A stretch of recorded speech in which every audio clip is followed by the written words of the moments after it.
Pernah nggak sih kamu ketemu orang yang hidupnya biasa-biasa aja, nggak pernah pamer, handphonenya bukan yang terbaru, bajunya sederhana, tapi entah kenapa hidupnya tenang. Bisa liburan kapan aja, bantu orang tua tanpa mikir dua kali, dan nggak pernah panik soal uang.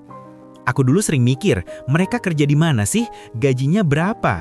Tapi lama-lama aku sadar, mungkin pertanyaannya bukan mereka dapat dari mana, tapi mereka ngelola kayak gimana. Karena jujur aja, aku bukan orang boros, tapi juga nggak bisa dibilang hemat. Gajian datang, senang sebentar. 2 minggu kemudian, dompet sepi, tapi isi keranjang belanja penuh hal yang bahkan aku lupa pernah beli. Lucunya, waktu itu aku merasa ya wajar aja lah, kerja kan buat dinikmatin. Tapi di titik tertentu, aku ngerasa aneh. Aku kerja keras, tapi kok nggak pernah ngerasa cukup. Sampai suatu hari, aku ketemu istilah sederhana yang mengubah cara pandangku tentang uang. Frugal living. Bukan hidup pelit, bukan anti kesenangan, tapi seni untuk nggak ngabisin tenaga, waktu, dan uang buat hal yang nggak punya nilai panjang. Dan dari situ, aku mulai belajar bahwa mungkin kekayaan itu nggak datang dari seberapa keras kita ngejar, tapi dari seberapa sadar kita berhenti membuang. Dulu aku kira kaya itu cuma soal angka di rekening. Tapi makin kesini aku sadar, banyak orang yang kelihatan kaya, tapi hidupnya sempit. Punya mobil, tapi takut bensin naik.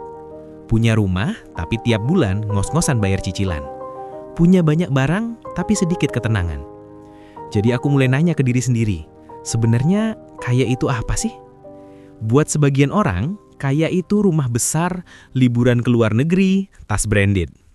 Tapi buatku sekarang, kaya itu sesederhana bisa tidur nyenyak tanpa mikirin tagihan. Kaya itu saat kamu bisa nolak tawaran kerja yang gak cocok tanpa takut besok gak makan. Kaya itu waktu kamu bisa bantu orang tua tanpa harus ngitung dulu saldo di ATM. Kaya itu bukan berarti punya segalanya, tapi cukup punya pilihan. Dan hal itu cuma bisa datang kalau kamu berhenti hidup buat validasi orang lain. Karena jujur, sebagian besar dari kita bukan hidup untuk diri sendiri, tapi buat kesan. Kita beli hal-hal yang gak kita butuh, dengan uang yang belum tentu kita punya, buat nunjukin ke orang yang bahkan gak peduli. Aku dulu begitu. Setiap kali ngerasa gak aman, aku cari pelampiasan. Beli barang baru, makan enak, cari alasan biar kelihatan baik-baik aja. Tapi kenyataannya, semua itu gak pernah bikin tenang. Sampai aku sadar, yang aku cari bukan barang, tapi rasa aman.